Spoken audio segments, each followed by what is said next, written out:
Bismillahirrahmanirrahim. Assalamualaikum warahmatullahi wabarakatuh. Berjumpa kembali teman-teman di channel kita ya, Mas Tio KDR.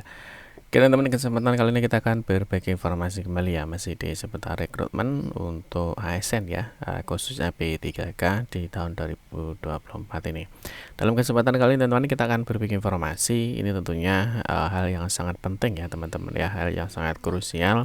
Yang mana nanti teman-teman kalau memang salah dalam administrasi atau salah dalam mengupload berkas ataupun salah dalam membuat surat keterangan ataupun surat pernyataan, maka dalam seleksi administrasi teman-teman itu nanti bisa TMS ya. Jadi TMS ini adalah tidak memenuhi syarat ya. Jadi sebelum tes atau ujian ujian itu ada seleksi administrasi ya. Jadi jangan sampai nanti teman-teman tidak lolos ya, tidak lolos atau TMS saat verifikasi berkas. Nah, nanti kita akan bahas teman-teman ya. Di sini ada dokumen atau berkas apa saja sih yang wajib diupload ya di laman SSCASN. Nah, ini tentunya nanti kita akan membahas teman-teman ya, untuk P3K Guru itu berkas dan dokumennya apa saja di tenaga kesehatan maupun di tenaga teknis. Nah, tentunya teman-teman harus memahami ya syarat dan ketentuannya nanti supaya teman-teman berkas atau dokumen yang diupload itu tidak gagal atau tidak memenuhi syarat atau TMS. Nah, tentunya yang perlu dipahami juga teman-teman ya, di mana sih nanti teman-teman itu harus mendownload filenya ya, atau contohnya itu di mana. Nah, nanti teman-teman seperti yang tak jelaskan tadi ya, jadi TMS itu kan tidak memenuhi syarat ya. Jadi nanti misalkan dalam seleksi administrasi, misalkan di sini dia tidak memenuhi syarat ya, misalkan karena kartu tanda penduduk atau identitas kependudukan tidak sesuai yang dipersyaratkan, misalkan ini contoh salah satu TMS. Nanti TMS kan banyak ya. Nah, jangan sampai nanti misalkan salah upload ijazah ya, salah upload surat keterangan, salah format dari surat pernyataan dan lain sebagainya ya, nanti kita akan bahas. Nah, seperti yang kita ketahui teman-teman, untuk jadwal P3K ya, tentunya untuk teman-teman yang di tahap 1 ya, tahap 1, nah tentunya jangan lupa untuk pendaftaran sampai dengan tanggal 20 Oktober 2024. Untuk yang di tahap 2, nah ini nanti masih sabar ya, masih nanti di 17 November sampai dengan 31 Desember 2024. Nah, untuk itu nanti kita akan bahas dokumen atau berkas apa saja sih yang wajib diupload di SSCASN supaya nanti teman-teman tidak TMS atau dinyatakan tidak lolos administrasi di dalam seleksi P3K tahun 2024. Untuk itu teman-teman silahkan simak video ini sampai dengan selesai. Baik rekan-rekan semua, kita ingatkan kembali ya, bagi kalian yang baru pertama kali ya bergabung di channel ini atau mungkin baru melihat channel ini, jangan lupa ya klik tombol like ya, silahkan klik tombol subscribe dan bunyikan lonceng notifikasinya ya, biar Anda selalu mendapatkan informasi pertama kali dari kami. Bagi kalian yang suka baca berita, silahkan kunjungi saja di laman resmi kita mastiukdr.com. Di sini kita akan berbagi informasi ya, khususnya di seputar dunia pendidikan. Selamat menikmati informasi dari kami dan semoga informasi ini bermanfaat ya untuk kita semua. Oke teman-teman, langsung saja kita bahas ya untuk dokumen atau berkas apa saja sih yang wajib diupload ya di laman SSCASN. Ini untuk pendaftaran P3K ya, baik di tenaga guru, tenaga kesehatan maupun di tenaga teknis teman-teman ya. Oke, seperti yang tak jelaskan tadi ya, jangan sampai nanti ketika verifikasi berkas teman-teman dinyatakan TMS ya, karena ada persyaratan yang mungkin salah format ataupun salah melakukan berkas ya. Terus yang berikutnya seperti yang tak jelaskan juga ya, untuk jadwal jangan lupa diperhatikan ya. Jadi nanti kapan teman-teman harus melakukan pendaftaran, kapan harus melakukan seleksi dan lain sebagainya. Nah, kita akan bahas teman-teman ya, jadi berkas atau dokumen apa saja sih yang wajib diupload di laman SSCASN. Nah, sebelum ke sini teman-teman ya, perlu dipahami ya, teman-teman harus yang pertama harus membaca dan memedomi ya. Jadi harus membaca dan memedomi pengumuman ya. Nah, ini kita kasih contoh misalkan di Jawa Timur misalkan ya. Jadi teman-teman harus memahami ya, jadi pengumuman yang disampaikan di masing-masing instansi. Nah, saran saya teman-teman fokus saja di instansinya masing-masing.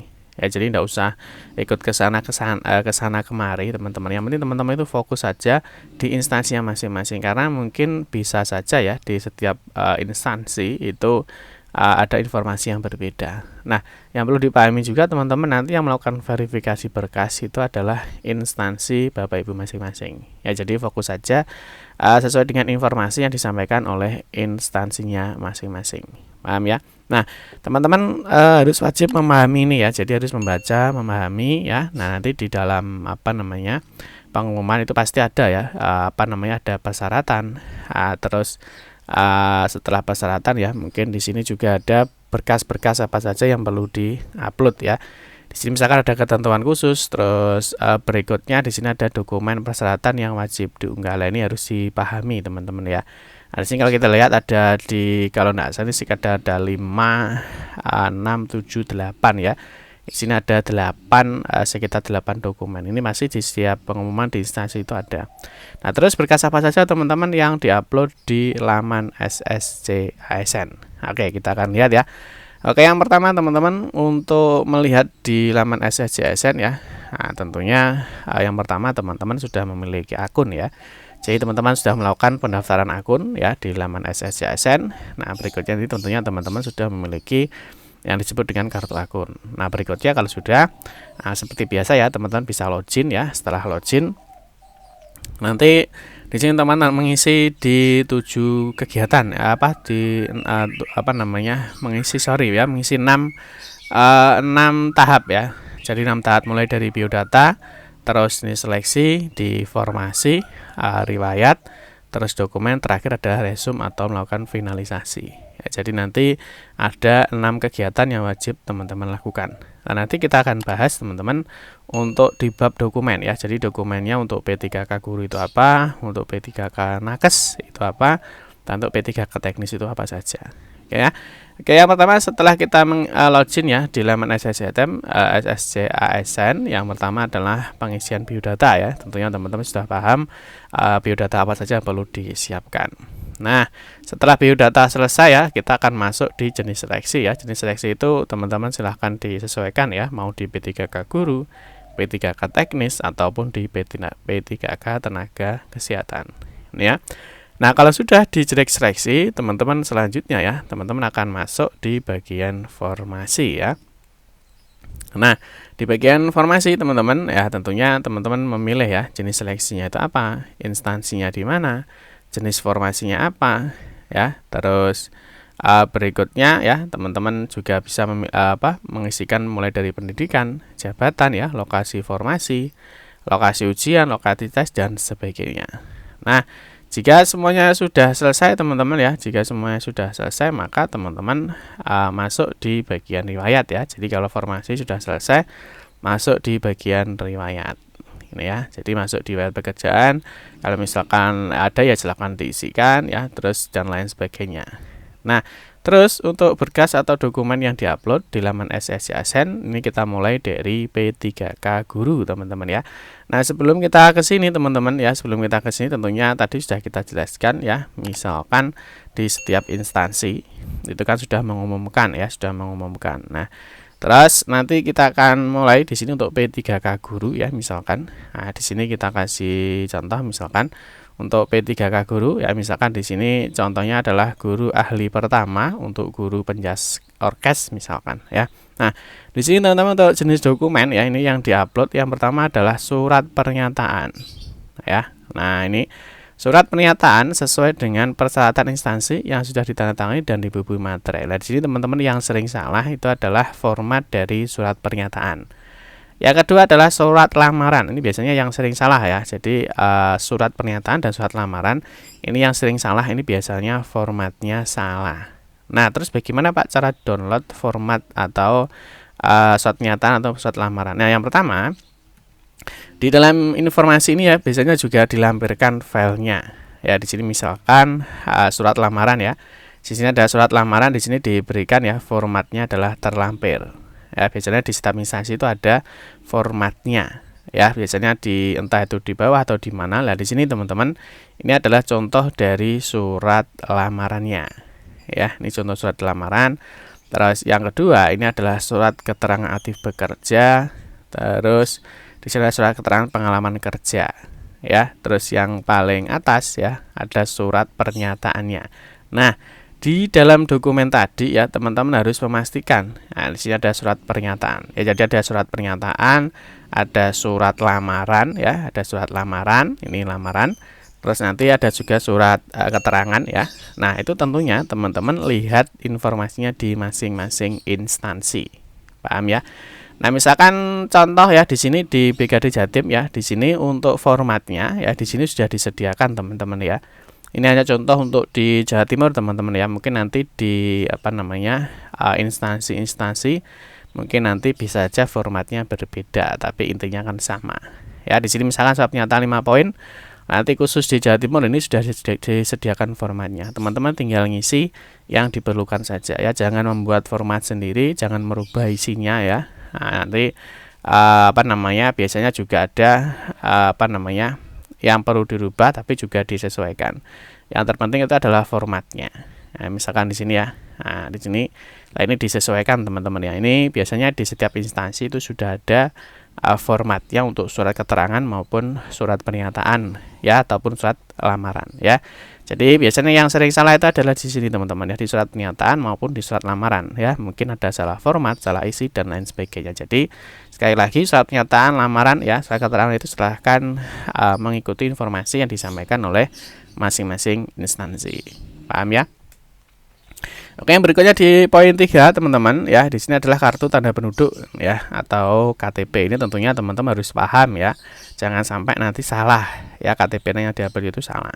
Yang poin 4 ini adalah ijazah asli teman-teman ya. Jadi ijazah asli bagi lulusan perguruan tinggi luar negeri wajib melampirkan ijazah yang telah disetarakan oleh kementerian yang menyelenggarakan urusan pemerintah di bidang pendidikan ukuran maksimal 100 KB. Jadi ini tipenya adalah PDF ya. Jadi di setiap file atau dokumen ini sudah ada ukurannya dan juga ada jenis filenya gitu ya. Paham teman-teman ya. Jadi sekali lagi diperhatikan itu adalah bagian surat lamaran ataupun surat pernyataan dan surat keterangan. Terus yang berikutnya adalah transkrip daftar nilai ya. Jadi transkrip daftar nilai ini juga diperhatikan, jangan sampai nanti data-data ini tertukar. Terus pas foto terbaru ya dengan latar belakang merah dengan ukuran 500 KB ya dengan format JPG. Yang terakhir adalah surat keterangan mengajar ya. Surat keterangan mengajar ini dikeluarkan dari kepala sekolah tempat bekerja saat ini. Ukurannya adalah 1 MB ya atau 1000 KB dengan PDF. Terus di sini sebelum melakukan resume ya, mau diperiksa setiap dokumen yang diunggah tidak korup. File terlihat jelas, tidak pecah dan sesuai persyaratan. Ini teman-teman harus memahami. Jadi nanti dicek dulu ya, di sini diklik dulu lihat ya. Apakah data yang diupload sudah betul. Nah, di sini ada ketentuan unggah dokumen, ini juga harus dipahami. Format berkas yang diterima adalah PDF atau JPG sesuai ketentuan per jenis dokumen. Ukuran minimal setiap berkas adalah 50 KB, ini adalah 500 ya. Oh, minimalnya ya. Minimalnya dengan ukuran maksimal tergantung jenis berkas. Jika ukuran berkas melebihi ketentuan, silakan dikecilkan ke resolusi lebih kecil dengan catatan tulisan pada berkas harus terbaca dengan baik. Segala bentuk salah atau unggah tertukar berkas unggah tidak terbaca merupakan tanggung jawab pendaftar. Ini hati-hati ya. Nanti kalau terjadi kesalahan ya tidak ada tertukar salah unggah, ini merupakan kesalahan dari pendaftar, tidak bisa disanggah teman-teman ya. Jika sudah sesuai mengunggah, harap mengecek hasil unggahan dengan menekan tombol lihat. Jadi dicek dulu, dipastikan ya. Anda dapat mengunggah ulang berkas misalnya jika hasilnya tidak jelas, terpotong sesuai dengan keperluan sebelum mengakhiri pendaftaran. Ya, jadi teman-teman diperhatikan untuk persyaratannya dari berkas-berkas apa saja yang telah dilakukan upload, gitu ya.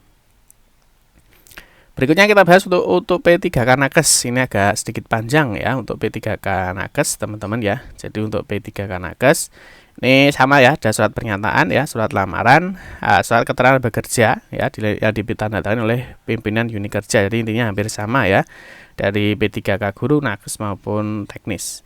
Terus ada kartu tanda penduduk ya, sama KTP ya. Nah, dengan ukuran dan ketentuannya sudah disampaikan tadi. Terus di sini ada penugasan teman-teman ya. Jadi ada penugasan khusus di DTPK Kementerian Kesehatan, SK pengangkatan program afirmasi pendidikan tenaga kesehatan. Ini teman-teman bisa dicek ya. Nah, ini tidak ada informasinya wajib. Kalau teman-teman punya ya silahkan diupload, kalau tidak punya ya tidak apa-apa. Karena nanti yang wajib itu kan yang seperti ini. Yang warna merah-merah ini wajib Di sini ada surat keterangan aktif bekerja, ada ijazah asli, transkrip daftar nilai, pas foto, surat tanda registrasi atau STR. Ini kelihatannya wajib ya. Jadi yang di nakes ini wajib. Terus saya lupa untuk P3K guru tadi teman-teman ya. Untuk P3K guru tadi nanti P3K guru ini ada tambahan satu lagi adalah sertifikat pendidik teman-teman ya. Serdik ini bagi yang punya ya. Yang di P3K guru tadi ada satu tambahan adalah serdik atau sertifikat pendidik bagi yang sudah memiliki serdik. Gitu ya. Ini untuk P3K nakes atau tenaga kesehatan ya. Jadi hampir sama ya persyaratannya. Nah, tentunya ada perbedaan. Ini kalau di nakes kan ada STR. Nanti kalau di guru ada sertifikat pendidik ya kalau sudah punya serdik. Tapi ini kalau STR kalau kita lihat semuanya wajib ya di nakes ya karena di sini ada informasinya wajib. Paham ya? Terus yang berikutnya yang terakhir adalah untuk di P3K teknis. Ini juga tidak jauh berbeda teman-teman ya untuk di P3K teknis. Yang pertama adalah sama ya, surat pernyataan, surat lamaran, surat keterangan bekerja teman-teman. Ini tentunya teman-teman harus paham tadi ya. Jadi format-formatnya itu harus paham yang di-download di mana saja. Terus ada KTP ya, KTP. Nah, terus berikutnya setelah KTP ya, di sini ada surat keterangan aktif bekerja, ada ijazah asli, transkrip daftar nilai, ada pas foto formal. Ini adalah berkas-berkas atau dokumen yang wajib Bapak Ibu siapkan ya. Jangan lupa ya dibaca informasinya, terus ketentuannya. Nanti sebelum di resume atau diakhiri ya jangan lupa untuk dilihat dulu. Dipastikan apakah dokumen yang diupload ini sudah benar, sudah terlihat dengan jelas, bisa dibaca ya. Jadi tidak blur, tidak buram, tidak tertukar ya. Sehingga nanti teman-teman tidak dinyatakan TMS. Itu teman-teman ya. Jadi informasi ya mengenai dokumen atau berkas apa saja sih yang wajib diupload di laman SSCASN untuk P3K guru, nakes maupun di tenaga teknis. Demikian informasi yang dapat saya sampaikan. Semoga informasi ini bermanfaat. Mohon maaf jika ada salah-salah kata dalam memberikan informasi dan penjelasan. Kita berjumpa kembali di video-video berikutnya. Saya akhiri. Wassalamualaikum warahmatullahi wabarakatuh.